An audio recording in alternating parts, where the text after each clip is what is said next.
प्यारे मसीह विश्वासियों, जय यीशु की तथा प्रतिदिन के बाइबल पाठ एवं चिंतन में आपका स्वागत है। आज का पहला पाठ हग्गई के ग्रंथ से अध्याय 1 पद संख्याएं 1 से 8 तक से लिया गया है। वचन कहता है, राजा दारा के शासन काल के दूसरे वर्ष के 6ठे महीने के प्रथम दिन नबी हग्गाई के माध्यम से शाअलतिएल के पुत्र यूदा के राज्यपाल जरुब्बाबेल और योसादाक के पुत्र प्रधान याजक योशुआ को प्रभु की यह वाणी प्राप्त हुई।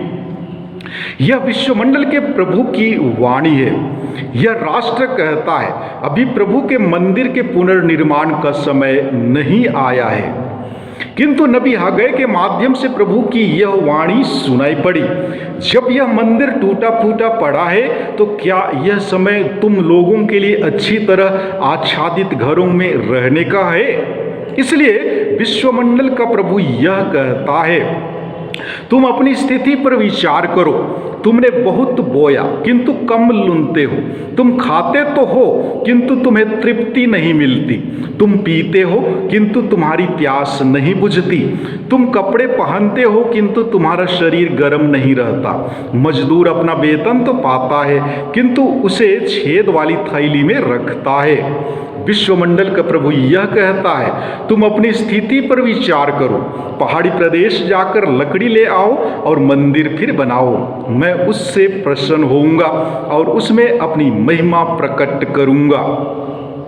प्रभु की वाणी। ईश्वर को धन्यवाद। और आज का सुसमाचार संत लूकस के अनुसार पवित्र सुसमाचार अध्याय 9 पद संख्याएं 7 से 9 तक से लिया गया है।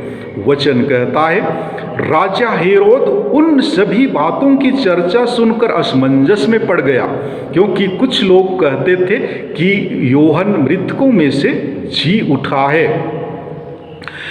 कुछ कहते थे कि एलियस प्रकट हुआ है, और कुछ लोग कहते थे कि पुराने नबियों में से कोई जी उठा है। हेरोद ने कहा, यूहन्ना का तो मैंने सिर कटवा दिया, फिर यह कौन है जिसके विषय में ऐसी बातें सुनता हूँ? और वह ईसा को देखने के लिए उत्सुक था। प्रभु का सुसमाचार। हे ख्रिस्त तेरी स्तुति हो। प्यारे मसीह विश्वासियों, आज का पहला पाठ नबी हग्गाई के ग्रंथ से लिया गया है। नबी हग्गाई इतिहास के उन दुर्लभ नबियों में से एक हैं जिसकी शिक्षा यहूदा के लोगों ने स्वीकार की। वह एक प्रभावशाली नबी था और अपने श्रोताओं को अपनी ओर ला सकता था। वह ईश्वर के वचनों को बाबुल निर्वासन से वापस यरूशलेम लौटे हुए लोगों के लिए लाता है।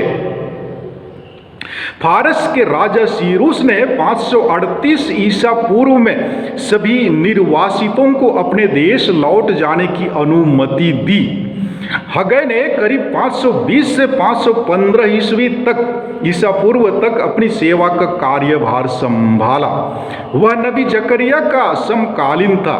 नबी हग्गाई ने ईश्वर के वचनों को राज्यपाल जरुब्बाबेल, प्रधान याजक योशुआ और यहूदा के लोगों को सुनाया। इस छोटे से ग्रंथ में ईश्वर का नाम 38 बार लिया गया है। हग्गाई लोगों को यह बताना चाहते हैं कि स्वयं ईश्वर उसके द्वारा उन लोगों को संबोधन करता है। वह उन्हें आश्वासन देना चाहता है कि जो ईश्वर उनके साथ है वह शक्तिशाली है। आज के पहले पाठ की इस परिच्छेद द्वारा नबी हग्गाई लोगों को बताते हैं कि यहूदा के लोग निर्वासन से लौटने के बाद उन्नति नहीं कर रहे हैं, क्योंकि उन्होंने ईश्वर के मंदिर का पुनर्निर्माण करने में पर्याप्त कदम नहीं उठाए।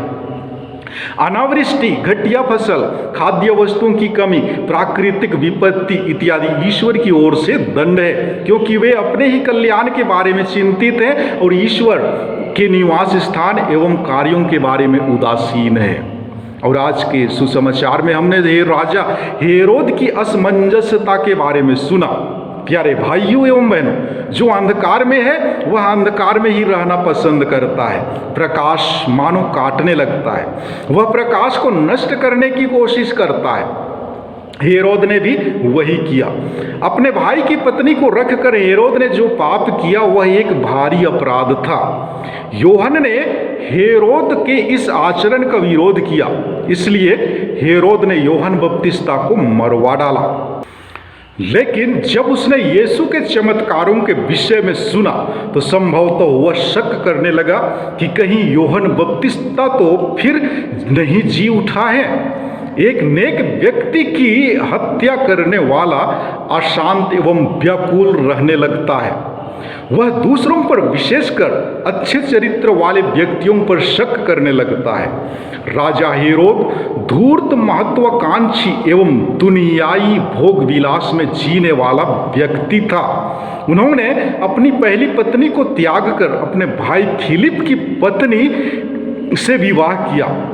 जब योहन बपतिस्ता ने हेरोद और हेरोदियस के व्यभिचारी कार्य पर आवाज उठाया तो उन्हें गिरफ्तार कर मार डाला। जब 36 ईस्वी में युद्ध छिड़ा तो राजा हेरोद का साम्राज्य नष्ट हो गया। इस घटना को योहन बपतिस्ता की हत्या का कारण माना जाता है। हमारे अपराध हमें हमेशा पछाड़ेगा तथा नष्ट करेगा। हेरोद की तरह उलझन तथा बेचैनी के घेरे में घिरे रहेंगे। यह प्रेत की स्थिति बाहर से नहीं वरन अंदर से ही हमारे अंतःकरण को प्रभावित कर हमें नष्ट करता है। हम अपने अपराध से दूर नहीं भाग सकते हैं, लेकिन उसे स्वीकार कर सामना कर सकते हैं।